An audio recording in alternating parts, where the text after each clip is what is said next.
Hello and welcome to the People Concern. We're so glad that you are here. Today joining us, we have three very special guests here to talk about harm reduction and what it looks like here at the agency. So I'll let them go ahead and introduce themselves. Let's start with you, Naomi. Hi, my name is Naomi Levy and I am the clinical director here at the People Concern. Zach? I'm Zack Coyle. I'm a Director of Santa Monica Outreach here at the People Concern. I've been here for about 4 years. I'm a licensed clinical social worker. Erica? My name is Erica Loquist. I am the Assistant Director at The Village, which is one of the agency's interim housing sites located in Skid Row. And my name is Carrie Leonard, and I am the Director of Learning. So without further ado, I'm going to ask a few questions just to give you an overview of what harm reduction looks like at the agency. So the first question I'll put out to our guests is, what is harm reduction? Take it away, Zach. Well, thank you, Naomi. So harm reduction is basically, I think of it in kind of two things. There's an overarching philosophy of trying to meet people where they're at based on their behavior, whether it's drug use or alcohol use or sexual health, trying to meet people who are our clients where they're at with their drug use, alcohol use, or sexual health practices. There's a variety of other things too. But it's more about being kind of, I'm not going to push my thoughts on what you should do with your behavior onto you. I'm going to meet you where you are and try to help you live a healthy life, to have as much improvement in your life as possible. And if along the way you decide to change some of those behaviors, be there with you in order to help navigate some of those processes. And then there's like the direct application approach of harm reduction, which involves things like wearing condoms, using the seatbelt, clean needles, needle exchange, having Narcan or something to reverse opioid overdoses, working with medication-assisted therapy or methadone treatment or Suboxone for opiate use, where we can talk about a lot of different things in terms of helping people minimize their use, using, instead of vodka, drinking beer, instead of drinking IPAs, drinking light beer, you know, like just really trying to kind of step down their approach without saying you have to be abstinent or you shouldn't have sex at all if you're gonna, you know, but really being open to people's process and engaging with them no matter what they're doing, not kind of drawing boundaries around what they do and don't do. Great. Thank you, Zach. Does anyone else have a working definition? Yeah, I would say, I definitely, exactly. I think, like, I also think about a lot in my own life, like living life is inherently dangerous, right? It comes with harms. There are just things out there we engage in everyday behaviors, and they come with potential consequences. And so the idea of, and the concept of harm reduction is that I'm just going to reduce any potential negative consequences, reduce any harm that those things might bring into my life. Like Zach mentioned, seatbelts, like living in Los Angeles, driving around is dangerous. It just is, right? But I'm going to keep doing it, and I'm going to wear a seatbelt to reduce the harm that it potentially could have in my life. So just think about it in, as something that we do with clients, but also something that we do regularly in our own lives. Thank you, Erica. All right, so moving on to the second question. Anyone can answer this one. How does harm reduction differ from traditional practices? Naomi, do you want to lead us off? Sure.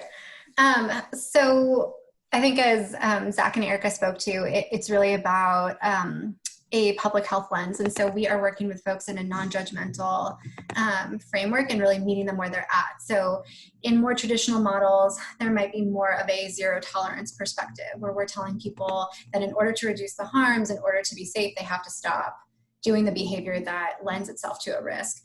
Whereas with a harm reduction model, we're really meeting folks there, acknowledging and being able to openly discuss, like, what are the things that they enjoy about this behavior? What are the things that maybe they don't like as much? How is it causing problems in their everyday life, so that we can have an open and honest discussion? And so I think sometimes a way that we can relate to it is around substance use. If we can acknowledge that folks might be using because it helps the voices quiet, or it helps them sleep better, or whatever that looks like, it's important to acknowledge that piece. And to openly talk about it. In addition, if someone slips or relapses or continues to engage in this risky behavior, us accepting them in that space allows us to have conversations and utilize harm reduction techniques to talk about safer approaches, so that it's, better for them. Thank you. Yeah, I would also kind of, one of the things I think that's really important working in homeless services is understanding the difference, the changes that have happened in homeless services around harm reduction.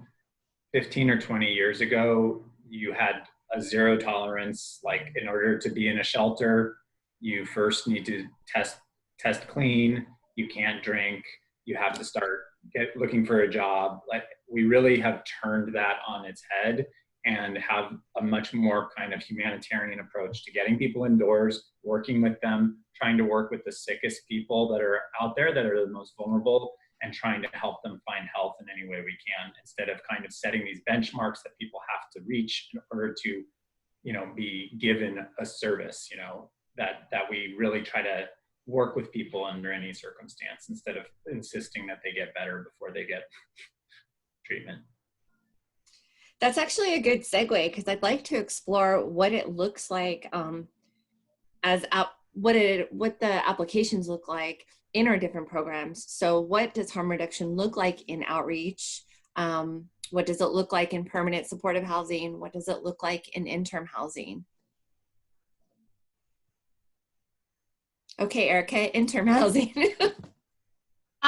Yeah, so I think that it's actually really exciting in interim housing. I think that we are able to work with some of the most vulnerable clients, and it means that we're able to build rapport in a different way than we ever have. We're able to build trust, and we're actually able to walk alongside clients and with them in their journeys, whatever that might look like for them. It does mean that we're taking a very individual approach, right? And we have individual plans, and not everything is cookie cutter, but like kind of Zack was saying, it's like very humanitarian, right? We're able to see clients for who they really are.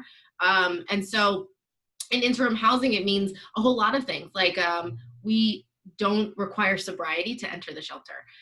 Client can come in, the client can go outside and smoke directly in front of the building, and we'll let them back in. If they're, as long as there's no destruction happening or anything like that. I mean, it's their business, and they can do what they want outside of the shelter. We allow clean needles to be brought into the shelter. We don't take them from clients when they enter the building.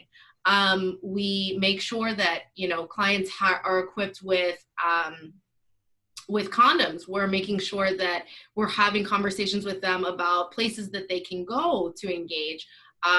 Definitely having a lot of conversations about daily life and all of the harms that come. I mean, certainly living in Skid Row, there are lots of potential harms, but working, to minimize those as much as possible, not just within the interim housing space, but preparing folks for when they also then leave us and go into the next phase, whatever that looks like for that individual person. So really just working on minimizing harm and building skills that can transfer to the rest of life.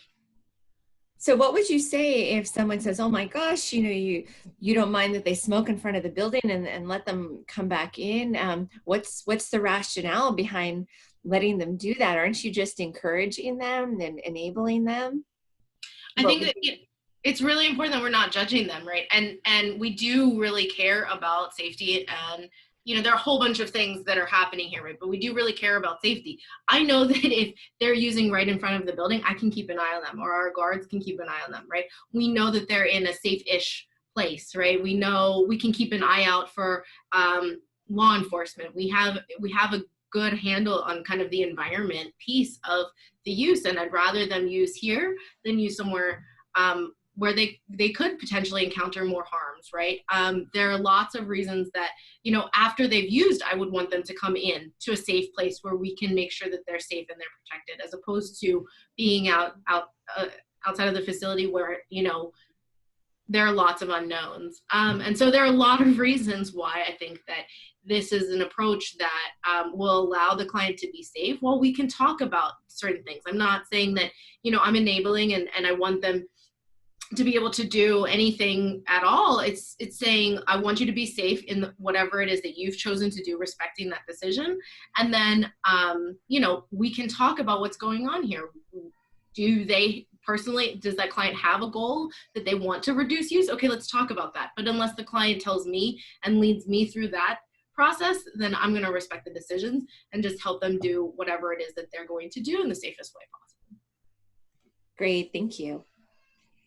Carrie, I can speak to how it applies to permanent housing and mental health services.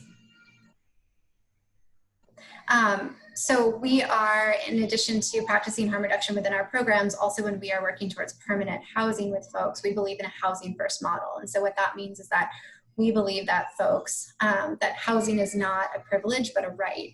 And we also know that it's difficult for people to go to their doctor's appointments and look for employment and do all of those things if they don't have a stable place to live. And so we're going to work with folks towards the goal of permanent housing, even if they are under the influence or there's other things that are going on, they're not taking their medications, things of that nature.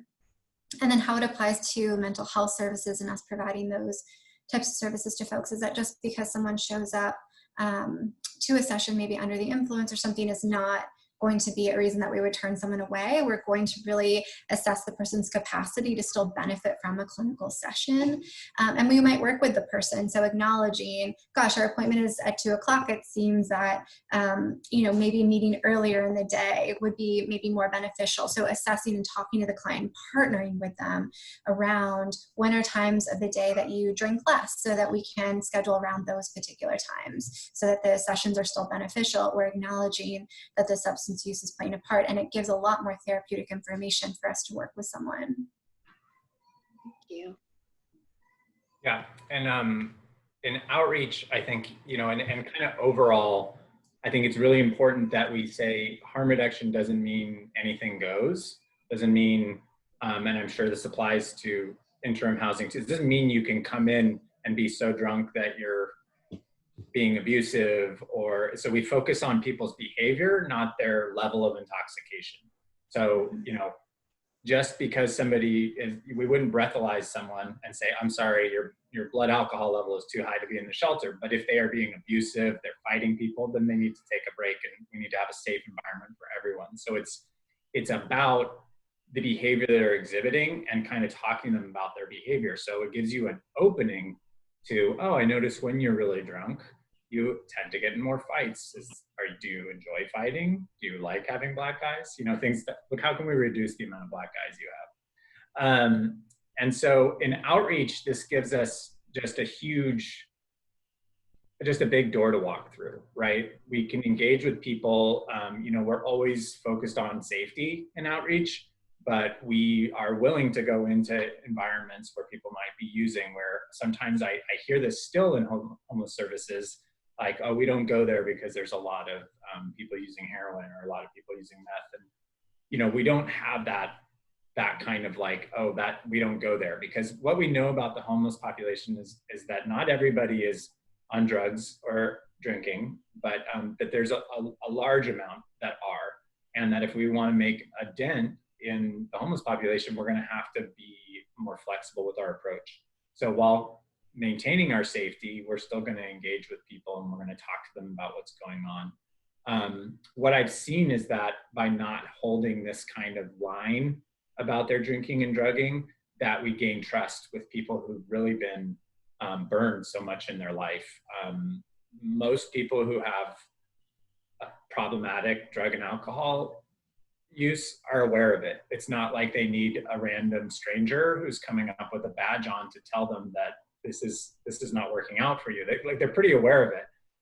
And the more that you kind of just show up and engage and are available, the more you'll get from them. And what I've seen is people who would say, that person's not interested, we'll start talking to you about stuff when you're using good techniques of motivational interviewing and kind of focusing on where they are at with what they're doing. Once they gain trust, they might explore different options. You know, drug and alcohol use is a chronic health condition, much like diabetes or some sort of like, what's it called when your immune system attacks itself? Autoimmune disorder. I just said the words, but couldn't put them together. Autoimmune disease, this is like something that you're going to probably live with throughout your life. And it's either going to be in remission or it's going to be in active illness. And so you need to manage it, whether you're drinking or not drinking. So by saying we're going to meet you where you are and talk to you and work with you no matter what, we're helping to help someone manage a chronic health condition. The statistics for people getting clean and sober and, you know, skipping off into a rainbow are not that great. We know that. And so we should be realistic about, if we want to help this population of people, then we need to be willing to engage them along the continuum of use and be there for them, and not just draw these arbitrary lines in the sand because of basically moral judgment. Yeah, and in outreach, one of the things we've started doing more is providing Narcan in outreach when we hear that people are using opiates, but as well as opiates, methamphetamine. You guys can learn more about Narcan in another training brought to you by the lovely Naomi.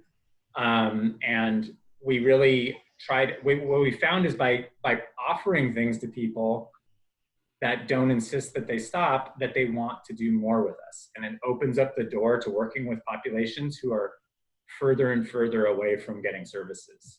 So we've seen a lot of success with offering these smaller things. Thank you, Zach. So Erica, maybe you could tell us a little bit about, let me get my question here, how harm reduction is used at the People Concern in relation to sexual health.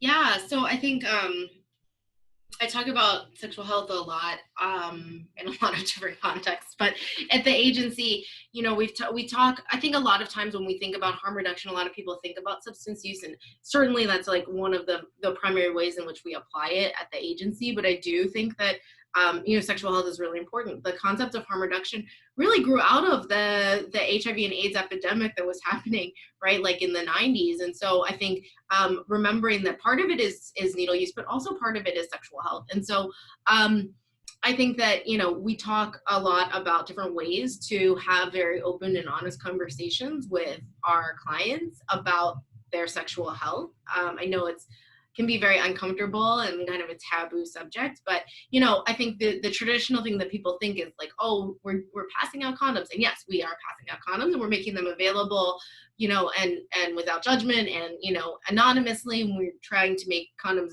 as available as possible, but it extends to all sorts of things as well, right? Like it's, you know, really having a conversation with your client about what their practices are, what is happening in their lives, and talking about other alternatives, right? We now have PEP and PrEP. We have a pill that you can take that prevents HIV. It could be also, though, harms that are not just HIV related. It could be things like trauma that is a result of sexual violence.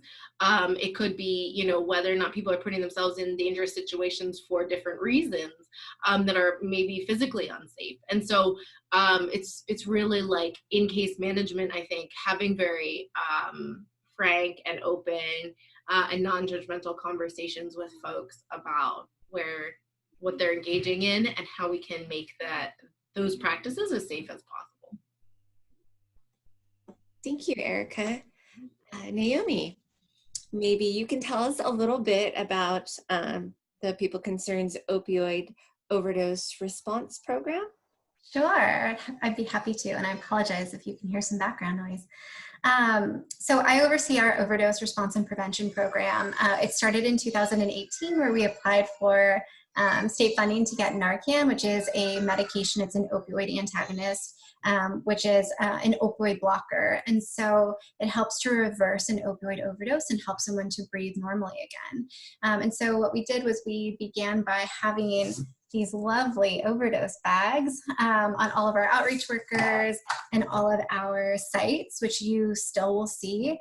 In addition to that, we've expanded our program to include that folks go through, our staff are required to go through a 2-hour training on Narcan administration and distribution. And once they complete that, they're welcome to carry their own overdose bag. And then we also distribute them. So we distribute them to community members, those that we're serving in our programs out on the streets. And if we suspect that somebody is overdosing on an opiate, we can also administer. And so this is another way that we are absolutely practicing harm reduction. We know that if someone is not alive, we cannot participate in harm reduction techniques and have conversations utilizing motivational interviewing and stages of change to assess someone's readiness to make changes in their life that they want to change. And so this is just another way that we're really participating and practicing in harm reduction. Thank you for that. So final question for everyone, anyone, just to sort of bring this home and wrap it up. So what does it mean for all staff at the agency to work at the People Concern who practices these harm reduction applications? So for example, what does it mean for staff that work in admin that are not client facing? What does it mean to work at an agency that is harm reduction, regardless of your role or position? I can take a shot.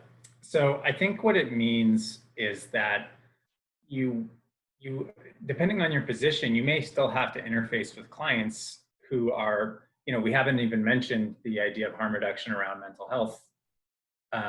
Sometimes we have this assumption that people should be on medication and therefore then they would reduce some of these symptoms and behaviors, but that's definitely not the position we take at the agency. So there's a variety of different things that could happen with clients that come through or call and ask for services where you're going to be, it's an expectation that everybody embraces this approach of we're going to meet clients where they're at when we answer the phones, and we're going to treat them with kindness as much as we possibly can. We're going to be boundary and not accept, abuse.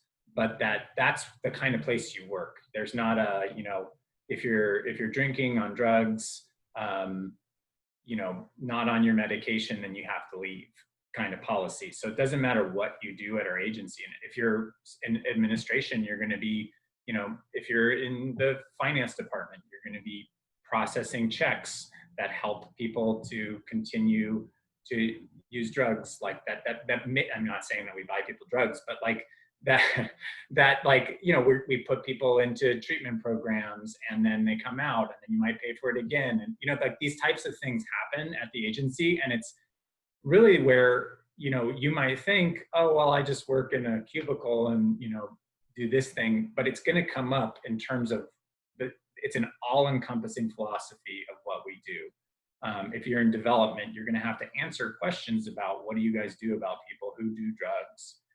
Don't you think that shouldn't be tolerated? You're going to have to be able to embrace the philosophy and repeat it back to funders or people who are donors.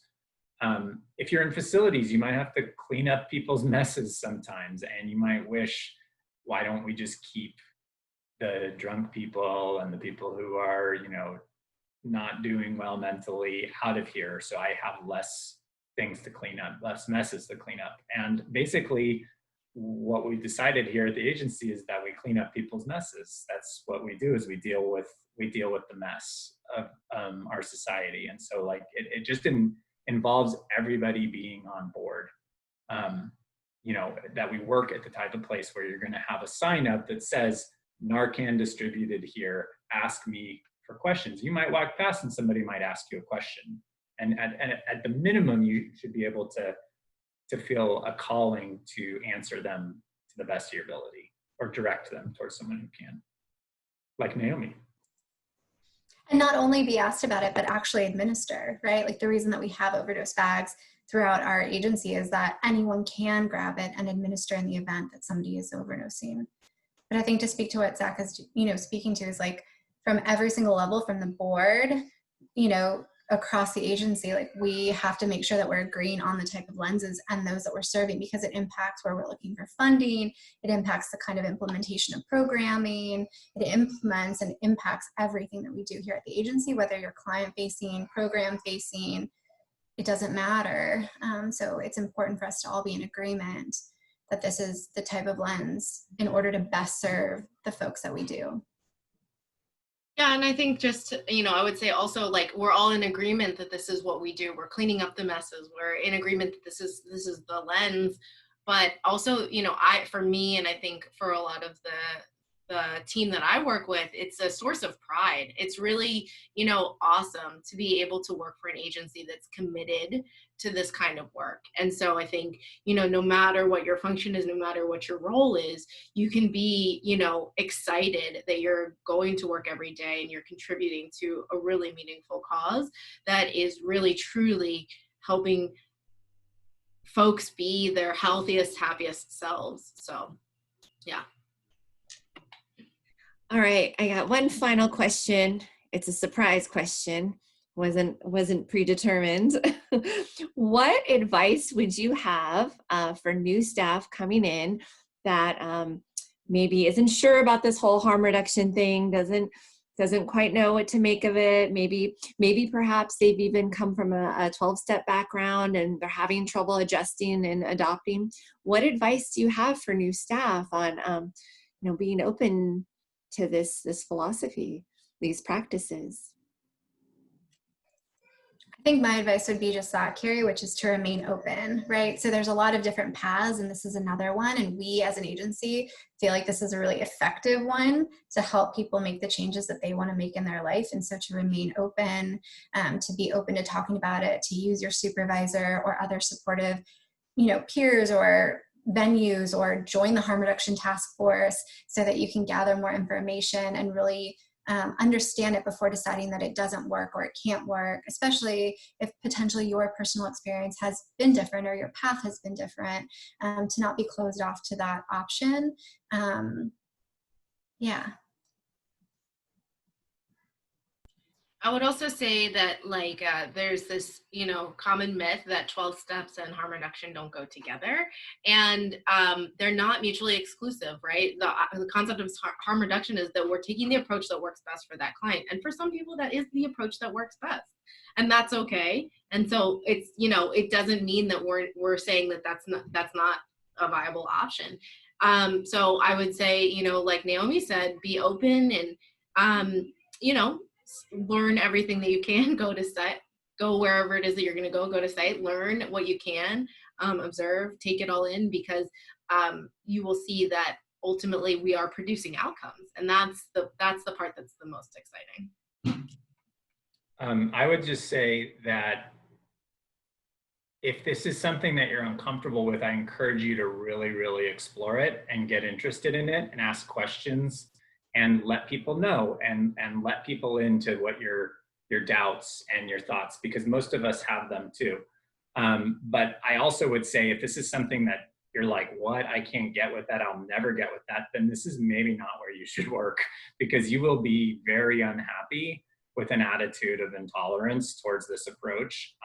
Working at this agency with this population, where we are focused on serving everybody, you're going to be unhappy unless you can kind of wrap your heart and mind around a harm reduction approach. And I've seen it countless times with people that hold on to this reservation, because you get very frustrated if your opinion is that people need to stop drinking and doing drugs in order to be successful in the homeless service industry. You're going to be very, very frustrated along the way and not be able to celebrate the smaller successes that are so critical to our clients moving forward. So it's not the most popular thing to say, I know, but it's on day one. Is this day one?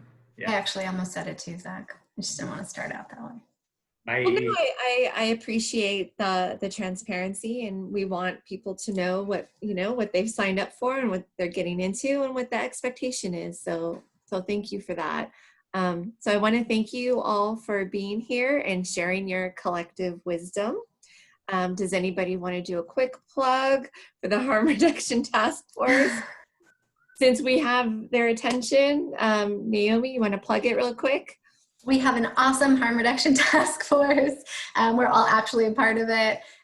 We meet on a monthly basis, and we really talk about harm reduction, implementation, standards of care, and continuous ways that we are implementing and staying true to the harm reduction model throughout this agency. And how that looks is, just as we talked about application, providing services, through that lens to the clients that we work with, and then also really thinking about programming and advocacy across the agency as well, what we're doing and what we need to keep doing and where we're hoping to keep going. So join us. It's awesome. We love it.